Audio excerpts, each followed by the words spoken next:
Olá, eu sou a Milene do canal Entre Viagens e Livros e hoje nós vamos conversar um pouquinho sobre este livro aqui, O Olho Mais Azul, escrito pela Toni Morrison.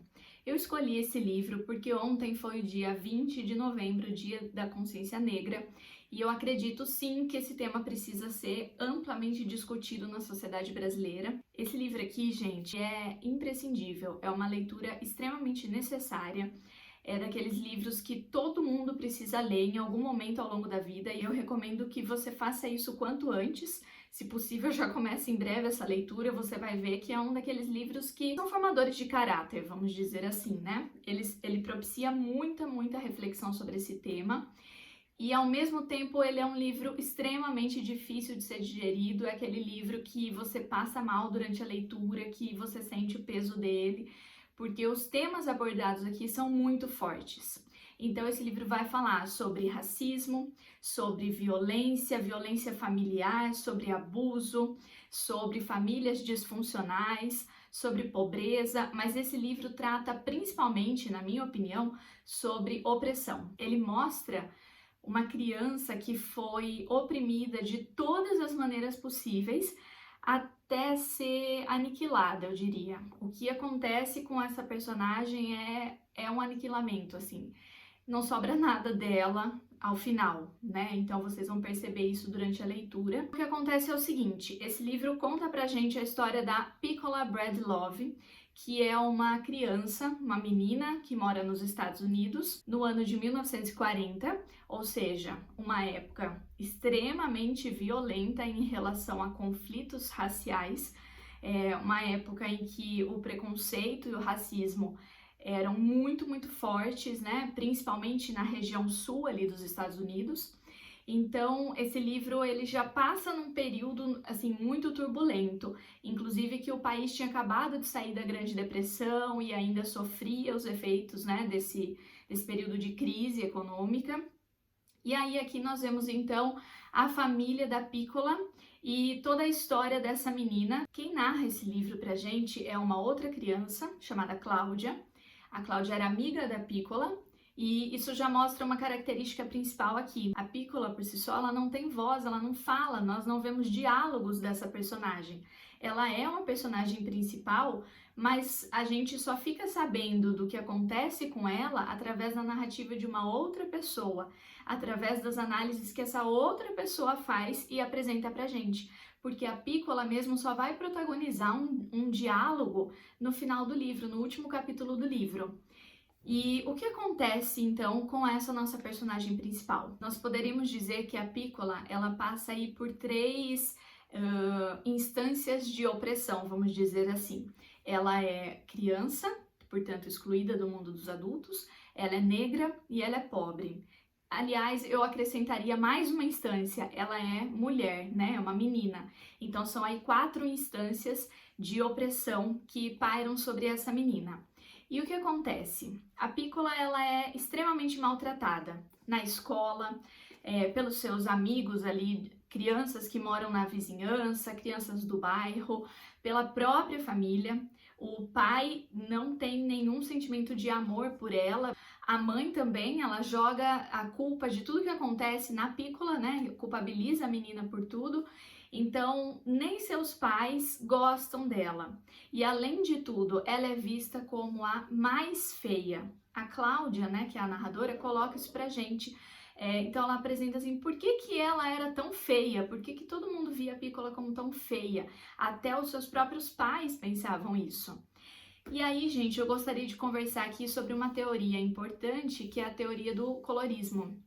Então, essa teoria fala pra gente que quanto mais pigmentada for a pele de uma pessoa, mais situações de preconceito e de exclusão essa pessoa vai sofrer ao longo da vida.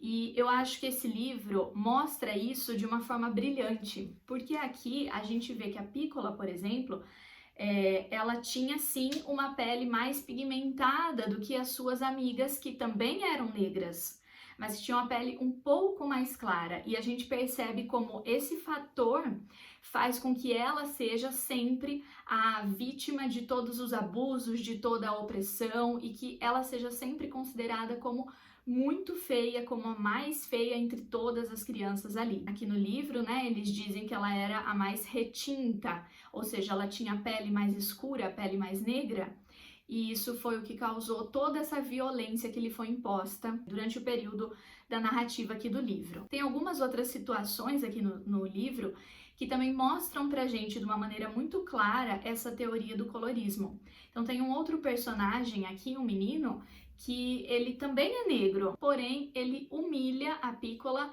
com insultos, com palavras, ofendendo a cor da pele dela. Por que será que isso acontece? Vamos refletir um pouquinho, vamos tentar fazer um exercício aqui. Tentem pensar quantos filmes vocês já viram que tem crianças negras como protagonistas. Quantos livros de histórias infantis nós temos com personagens negros? As bonecas que nós compramos para as crianças que a gente conhece, essas bonecas são na maioria com pele branca ou com pele negra?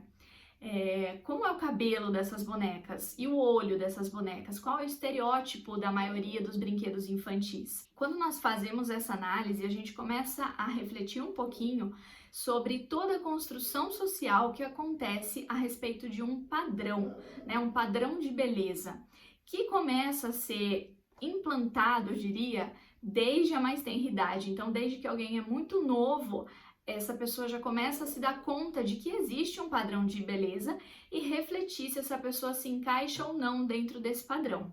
Eu posso falar um pouquinho sobre isso porque eu sou professora e milhares de vezes eu já tive alunos negros que quando vão se desenhar, que quando tentam fazer um autorretrato, tentam se colocar no papel, utilizam um lápis que eles chamam de cor de pele. As crianças chamam de cor de pele, mas que é o lápis salmão. Essas crianças, eles se representam como brancos.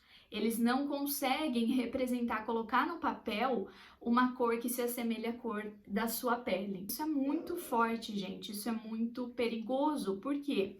Assim como acontece aqui no livro, essas crianças estão em formação de identidade. Então aqui também, a Peccola, por exemplo, ela estava construindo a sua identidade e todos os modelos que ela tinha ao seu redor como sendo modelos de ideais de beleza, eram de pessoas brancas, no caso de meninas brancas de cabelo loiro e olhos azuis. Aqui no livro a gente tem referência várias vezes, por exemplo, a Shirley Temple, que era uma atriz mirim, que na época era muito famosa, protagonizou vários filmes, inclusive um filme foi escrito especificamente para essa atriz. Eu não lembro o nome, mas eu vou colocar aqui para vocês, se eu não me engano chama O Olho Mais Brilhante. E então essa menina de pele branca, de olho azul, de cabelo muito loiro, ela aparecia no filme como uma criatura quase angelical, assim, como sendo realmente o máximo de beleza, de pureza, de inocência, de doçura, como sendo um padrão, um estereótipo a seguir. A Cláudia, que é a narradora do livro, ela não compreende o fascínio que a Piccola tem pela Shirley Temple, porque ao contrário de sua amiga, o que a Cláudia quer na verdade seria poder destruir essas meninas loiras de olhos azuis. Ela fazia isso com as suas bonecas, então toda vez que um adulto dava para ela uma boneca de olhos azuis e pele branca e cabelo claro, ela destruía essa boneca e os adultos ficavam muito bravos. E ela tinha inclusive o desejo de fazer o mesmo com as meninas, suas amigas de escola, que tinham essas características. E a esse respeito, a Cláudia diz assim: eu destruía bonecas brancas, mas o desmembramento de bonecas não era o verdadeiro horror. O que realmente aterrorizava era a transferência dos mesmos impulsos para garotinhas brancas. A indiferença com que eu poderia trucidá-las era abalada apenas pela minha vontade de fazer isso, para descobrir o que me escapava, o segredo da magia que elas exerciam sobre os outros. O que é que fazia as pessoas olhar para elas e dizer: ah, mas não para mim?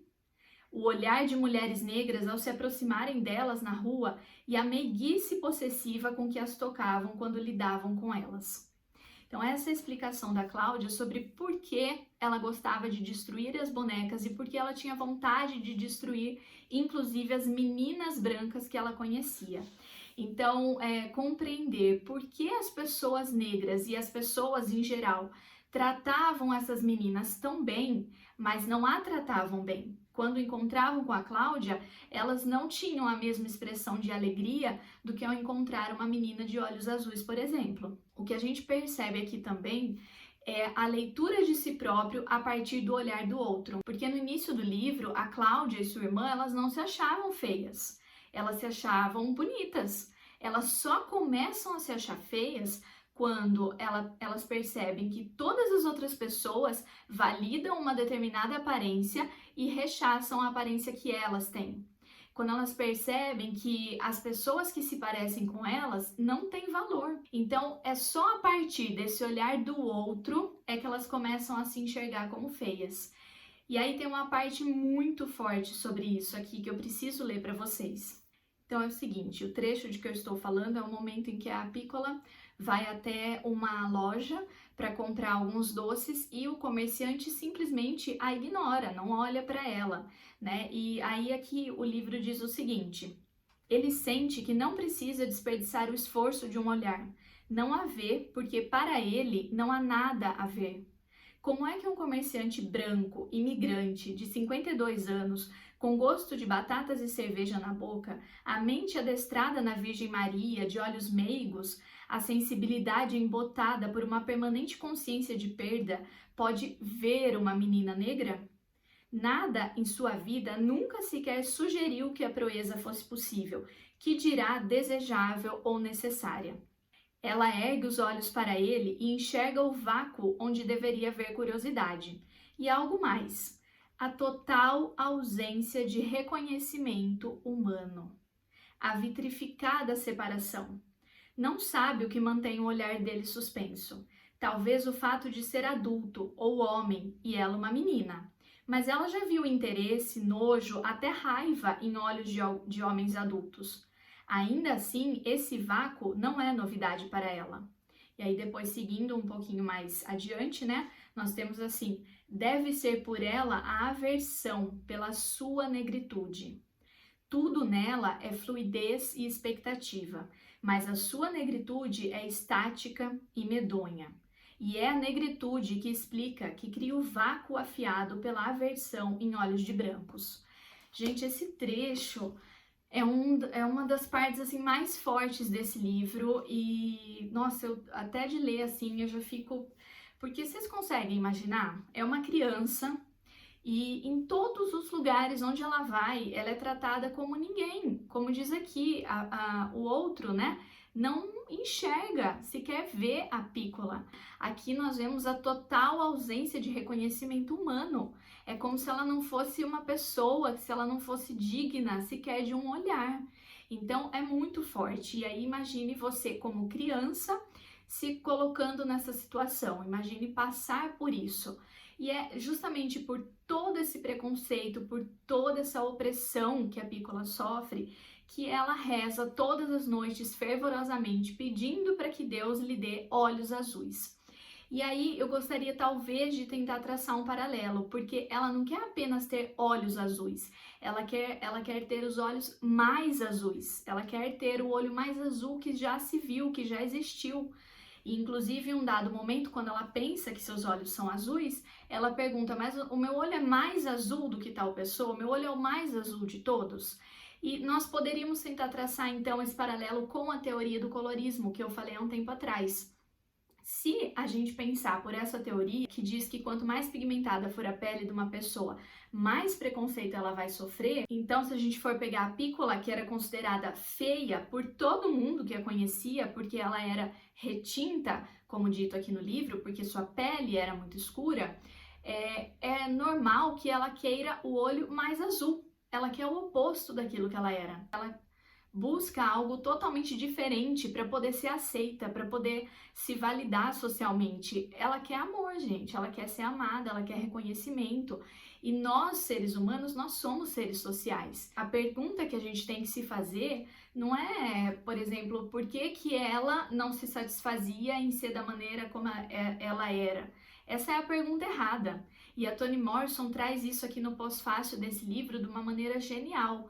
Ela diz, não adianta a gente perguntar por que que isso acontecia, por que que o simples reconhecimento dentro da comunidade, ou seja, dentro da esfera social mais próxima de Piccola, por que que isso não seria suficiente, né? Essa validação não seria suficiente? Não, não seria. Por quê? Porque nós queremos sempre o reconhecimento e a partir do momento que a gente não encontra esse reconhecimento nas esferas mais amplas, mesmo que alguém mais próximo de você te diga o contrário, isso não faz sentido, você não se sente representado. E é justamente isso que a Piccola percebia desde que ela era muito nova. Para a gente refletir um pouquinho sobre o motivo da Piccola querer uma transformação, uma alteração tão radical na sua aparência, a Toni Morrison escreve aqui no pós-fácio desse livro o seguinte: porque, embora insultada por outros, essa beleza não podia ser considerada válida dentro da comunidade? Por que precisava ser explicada e divulgada ao grande público para existir? Essas perguntas não são inteligentes. A afirmação de beleza racial não foi uma reação contra a autocrítica trocista e bem-humorada de fraquezas culturais, raciais, comuns em todos os grupos, mas contra a nociva internalização de pressupostos de inferioridade imutável, originados de um olhar externo. Então, gente, na verdade, o que ela expõe aqui pra gente é que existem piadas, talvez mesmo dentro da própria comunidade negra. Só que o principal problema é quando esse olhar externo faz com que essas pessoas internalizem, interiorizem uma verdade que acaba sendo, então, imutável, a de que eles são feios. Toda a família da Piccola tinha essa visão. Eles se achavam feios, eles se achavam os mais feios. E vocês já imaginaram uma mãe ou um pai achar que o seu filho é o mais feio de todos? Isso é terrível, gente. E esse olhar é um olhar que veio de fora. Alguém disse para eles, e isso aparece inclusive no momento do livro, eu não me lembro onde tá, mas que a narradora diz, olha, eles se achavam feios porque alguém disse que eles eram feios. E eles acreditaram. E eles passaram a vida toda acreditando. Então, isso foi internalizado como uma verdade absoluta. E a partir daí, a pessoa não tem forças para lutar contra isso. A pessoa não tem como enfrentar isso, essa situação. E talvez por isso é que a gente veja a Piccola sempre muda, sempre quieta, porque ela não tinha como se colocar, ela não tinha meios para isso. Ela não tinha fala própria. Ela só aceitava a imagem que os outros tinham dela e que lhe transferiam. E aí, em um momento, a gente tem assim uma fala de que a Piccola era todo o lixo e toda a beleza do mundo. Ela era todo o lixo que o mundo depositou nela e, ao mesmo tempo, toda a beleza que era dela, mas que foi tirada dela. Tem mais algumas coisas que eu gostaria de comentar aqui com vocês. Então, por exemplo, a narrativa que é utilizada aqui, né, que a Toni Morrison utilizou para construir esse livro, ela é brilhante. A gente tem aqui, já no início do livro, deixa eu tentar achar aqui para mostrar para vocês, um parágrafo que ele foi escrito mais ou menos assim, como aquela família de comercial de margarina, sabe aquela família padrão, ideal?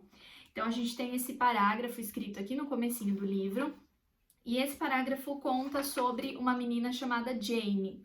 Então, como eu falei, aquela família perfeita, a mamãe, o papai, o gatinho, a casa linda, né? Eles são muito felizes. E aí, parece até um pouco infantil, um pouco infantilizado a linguagem que ela usa para construir esse parágrafo. Então, ela diz, quem vai brincar com Jane? Veja o gato, está miando, venha brincar com a Jane. O gatinho não quer brincar. Veja a mãe é muito boazinha. Mãe, quer brincar com a Jane? A mãe ria, mãe, ria.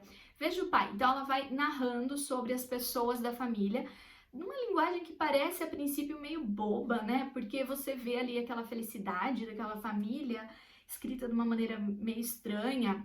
Só que aí ela começa a repetir esse parágrafo. Ela repete 2 vezes e ela vai tirando os elementos. Então, na primeira ela tira todos os sinais de pontuação e na terceira repetição ela tira todo o espaçamento entre o parágrafo, fica tudo grudado ali, tudo emendado. E aí já dá uma sensação meio estranha quando você está fazendo a leitura. E você não compreende por que ela fez isso, qual é o propósito desse parágrafo, porque já a seguir a gente fala de um outro assunto. Então você não entende. Só que quando começam os capítulos do livro, ela utiliza justamente os trechos deste parágrafo aqui para fazer a sua narrativa. Ela compara essa família, que seria a família de propaganda, a família que aparece na televisão, aquela família de pessoas brancas, de classe média ou classe alta, felizes, dando risada, alegres, com um bichinho de estimação do lado. Essa família ideal é comparada a todo momento com a família da Piccola. Então ela recorta aqui, por exemplo, o trecho que fala da mãe e coloca no capítulo em que ela vai falar da mãe da Piccola. E a todo momento você tem essa contradição presente. E eu acho que isso faz com que a gente enxergue de uma maneira ainda mais forte, é como um soco na cara mesmo, o contraste entre a vida da Piccola e essa outra vida que é a retratada como sendo a ideal. Um outro ponto muito importante desse livro, gente, que na minha opinião foi assim genial o que a Toni fez, é que ela colocou todos os personagens com a sua humanidade aqui dentro do livro. Então, desde a primeira página, a gente sabe que a Piccola foi estuprada pelo pai e que ela engravidou do próprio pai. A gente sabe disso desde a primeira página, não tô dando nenhum spoiler. A primeira página do livro trata disso, gente. Só que a gente não compreende como isso aconteceu. E aí, durante a narrativa do livro, ela vai contando justamente a história dessa menina, só que ela faz paralelos com a história da sua família como um todo. Então, no começo, você já fica com aquela ojeriza, você fica com nojo do pai da Piccola. Realmente, ele é um estuprador, ele é um pedófilo, né? Que ele fez isso com a própria filha, uma criança em situação de extrema vulnerabilidade. Só que em um dos capítulos você tem a história do pai dela, chamado Cioli, né, o apelido dele. Então, o que já aconteceu com ele ao longo de sua vida, que obviamente não tira a responsabilidade pelo seu ato. Ele cometeu um crime, ele precisa responder por esse crime, mas a gente começa a compreender as condições dessa violência. A gente começa a compreender e se apropriar de meio que um ciclo, sabe? Parece que é um ciclo vicioso, que é muito difícil sair daquilo, porque são situações que são impostas a essas pessoas que os traumatizam de maneiras tão profundas que eles provavelmente vão continuar seguindo com isso quando forem adultos e vão fazer outras coisas semelhantes. Então, o que a Toni faz é o seguinte: a gente sempre tem aquela imagem de um estuprador, ainda mais de alguém que estupre a própria filha, como um monstro. E ver essa pessoa como um monstro meio que o tira da condição de humano.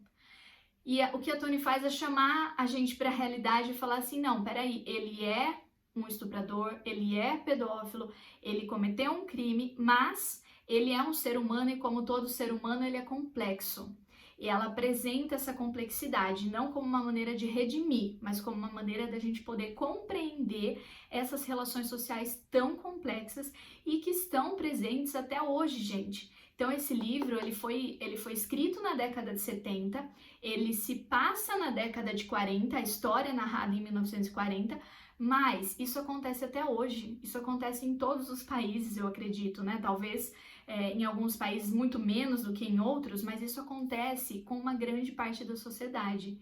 E a Toni é brilhante na maneira como ela apresenta pra gente. A própria mãe da Piccola, a gente fica com... Ai, não sei se eu vou usar acho que eu vou usar essa palavra, a gente fica meio com raiva dela, porque ela trata muito mal a sua filha. Então você vai lendo, você fica bravo com a mãe, você fala, poxa, mas... E tem uma passagem, gente, que é assim chocante, que pra mim foi terrível, porque todo mundo chamava a mãe da Piccola de Senhora Breedlove. O próprio marido a chamava desse jeito, a Piccola, o irmão da Piccola, todo mundo só podia chamar ela de Senhora Breedlove, ninguém falava o seu primeiro nome.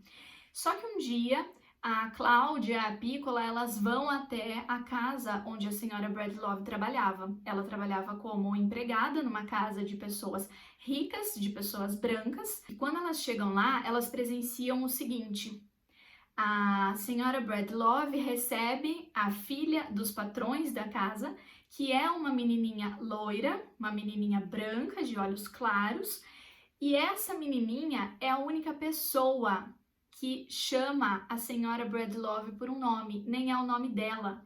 A menina inventou um apelido, ela chama de Polly. E além disso, não só essa menininha pode chamá-la de Polly, como também a mãe da Piccola trata muito bem essa menina. Ela abraça, ela dá carinho, ela aconchega, ela elogia, ela faz de tudo por essa menina.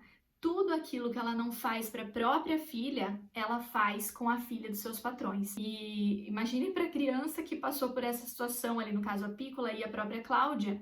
A Cláudia, que inclusive já tinha aquela raiva por meninas brancas e que nesse momento ela fala que ela tinha vontade de trucidar aquela menina, porque a sua amiga, a Piccola, não conseguia receber carinho da mãe, e aí ver aquela outra menina recebendo esse carinho, sendo tratada assim da melhor maneira possível, isso é muito revoltante, sabe?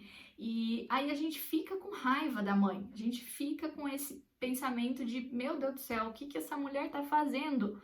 Só que, por outro lado, num outro capítulo, a gente tem a história da mãe contada também.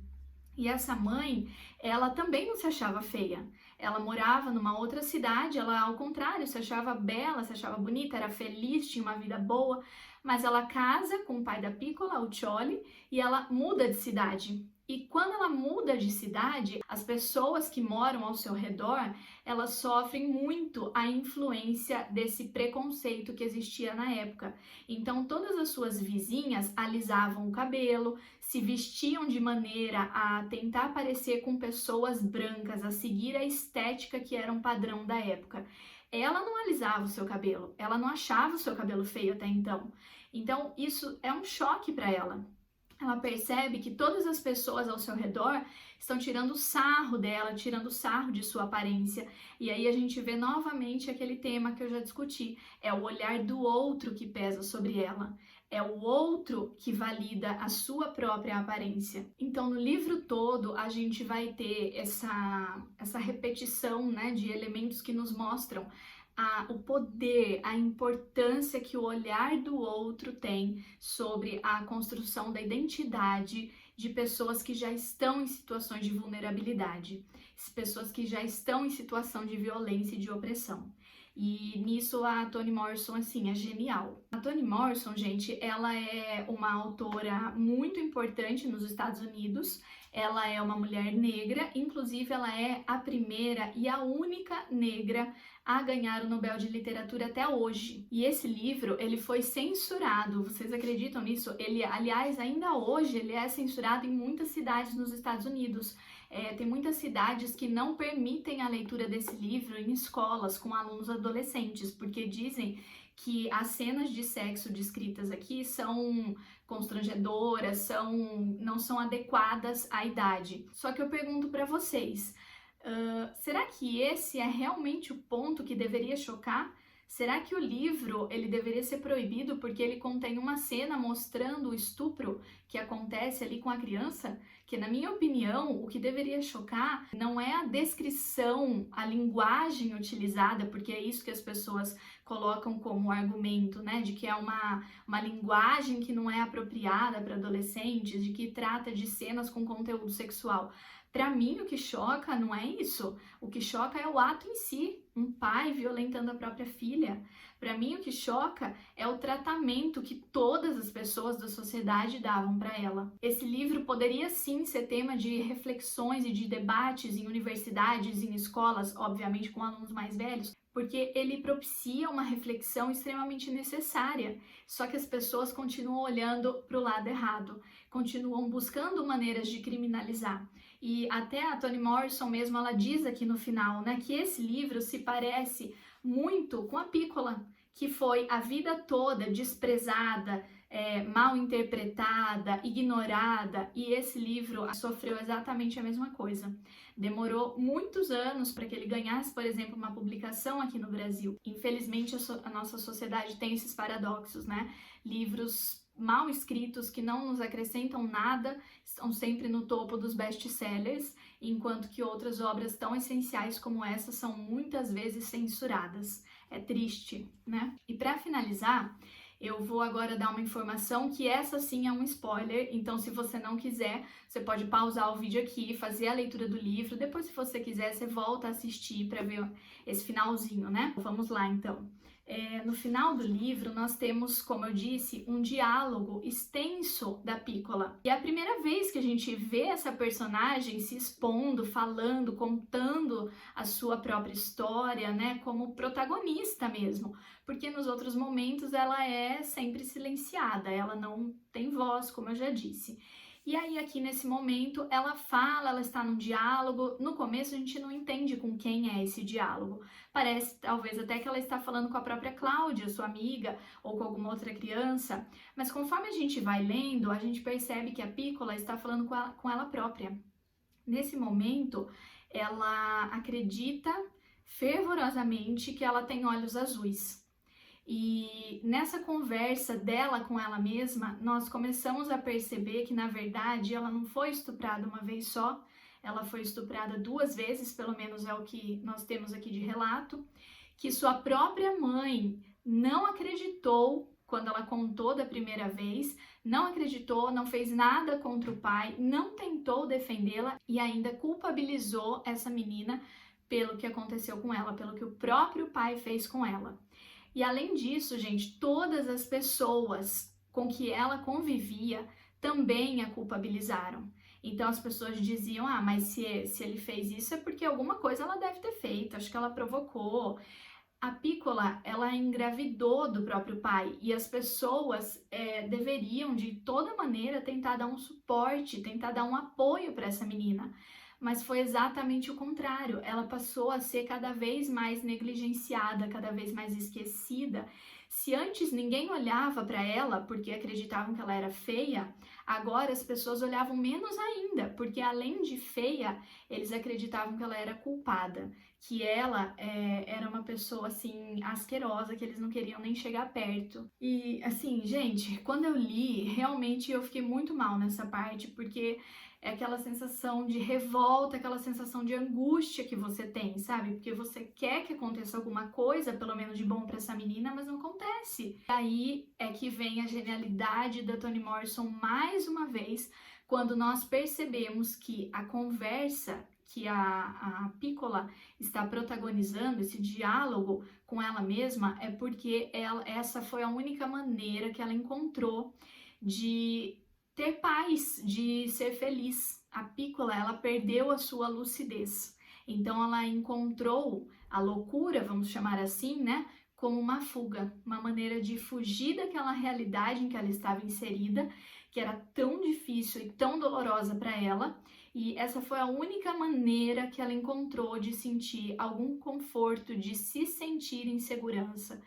E, gente, olha, sinceramente, assim, eu não tenho como falar mais para vocês. Leiam esse livro, porque eu acho que, assim, de todos os livros que eu já li sobre esse assunto, esse é o que mostra pra gente de uma maneira tão crua, de uma maneira tão real, sabe? Visceral, assim, a gente sente mesmo a situação a que a Piccola foi exposta durante essa leitura. Então eu recomendo demais que vocês leiam este livro e que vocês procurem colocar mais diversidade nas suas leituras. Então dê uma olhadinha nos livros que você tem aí na sua biblioteca ou nos livros que você já leu. Quantos deles foram escritos por pessoas negras ou por mulheres negras, como é o caso da Toni Morrison? Quem sabe, como uma tarefinha para suas próximas leituras, você consiga incluir mais livros escritos por pessoas negras, porque eu acho que essa também é uma maneira de trazer mais representatividade e de dar voz a narrativas que precisam ser ouvidas, narrativas que precisam fazer parte das nossas reflexões, dos nossos diálogos, das nossas ações diárias. Então, vamos tentar diversificar um pouquinho mais as leituras. E é isso, né, o que eu tinha para falar com vocês aqui hoje. Espero que vocês tenham gostado. E deixem aqui o seu like, se inscrevam aqui no canal para receber as notificações e eu vou deixar o link para compra desse livro na Amazon. Se algum de vocês se interessar e quiser comprar esse livro, é só entrar aqui na descrição desse vídeo que tem o link para compra. Leiam esse livro, gente, é uma obra essencial, uma obra que todo mundo precisa ler. Eu espero que vocês tenham gostado e na semana que vem eu volto para trazer uma outra resenha. Até mais!